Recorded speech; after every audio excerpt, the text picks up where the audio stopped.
যখনই ফ্রান্স ফুটবলের কথা আমরা চিন্তা করি তখনই মাথায় Zinedine Zidane, Lilian Thuram, Michel Platini, Thierry Henry, Kylian এমবাপের মতো ব্যক্তিত্বদের মনে করলেও আমরা ভুলে যাই ফ্রান্সের মোস্ট সাকসেসফুল ম্যান দিদিয়ে দেশমের কথা।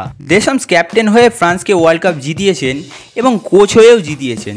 শুধু তাই নয়, ইউরো 2000-এর চ্যাম্পিয়নও তিনি।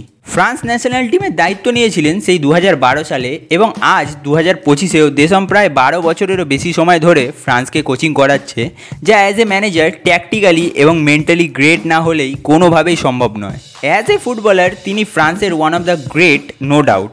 তবে as a manager Didier Deschamps great নয়, ফ্রান্সের গ্রেটেস্ট এভার।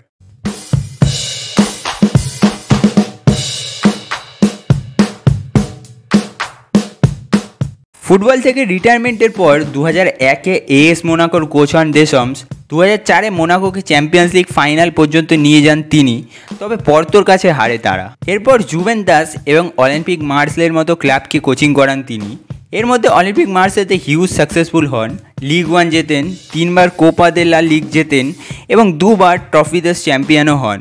অন্যদিকে 2006 ফাইনালে হার এবং জিনেদিন জিদানের রিটায়ারমেন্টের পর ফ্রান্স কোনোভাবেই মেজর টুর্নামেন্টগুলোতে ভালো ফল করতে পারছিল না। Thierry অনরি, কেরিম Benzema, William গ্যালাস, Patrice Evra, Frank রিবেরির মতো আরও অনেক ট্যালেন্টেড প্লেয়াররা থাকা সত্ত্বেও চোখে পড়ছিল তাদের মিসম্যানেজমেন্টটা।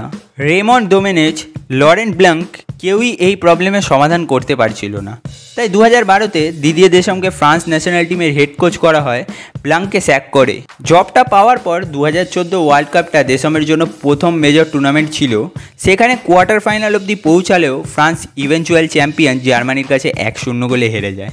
তবে ফ্রান্সের ডেভেলপমেন্টটা স্পষ্ট চোখে পড়ে ইয়ং পল পোগবাকে টুর্নামেন্টের বেস্ট ইয়ং প্লেয়ার হতে দেখে। এরপর আসে ইউরো 2016, আর এই টুর্নামেন্টটায় আমরা দিদিয়ে দেশমের আসল কোয়ালিটিটা দেখতে পাই। গোলে ক্যাপ্টেন হুগো লরিস, মিডফিল্ডে পোগবা এবং কান্তে ও ফরওয়ার্ডে অ্যান্টোয়ান গ্রিজম্যানকে রেখে স্ট্রং একটা পারফরমেন্স দেয় ফ্রান্স টুর্নামেন্টটায়। ফাইনালে পর্তুগালের কাছে হারলেও ফ্রান্স ফুটবল ফেডারেশন দিদিয়ে দেশমের ওপর ভরসা বজায় রাখে।